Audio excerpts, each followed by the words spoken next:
Our history grounds us. Our history gives us a lot of confidence.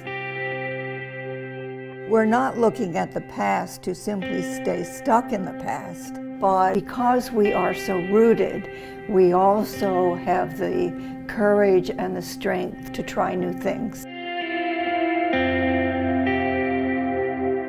One of the things that attracts me to this monastery in particular is that it is so contemporary, that it strives so much to be among the people and with the people and attentive to the issues of the people of this time and this place and indeed the whole world.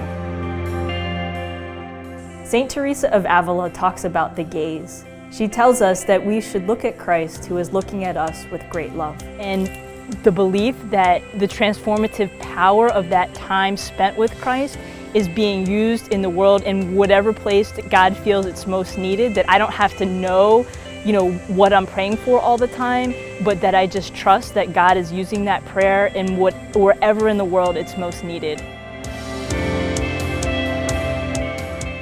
Some of the things that we're encountering today in our world in terms of polarization and racial hatred and darkness, it can no longer find a place. More than many times in history, contemplatives have a very prominent place to play.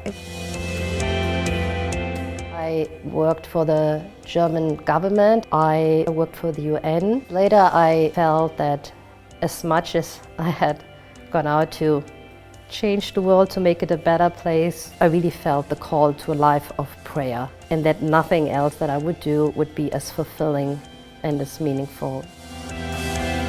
I believe in prayer, and I picked up the phone one day and it was a woman asking for prayers for her son who was in the hospital. Just her faith in our prayers, her really desire for us to pray for her, it's humbling.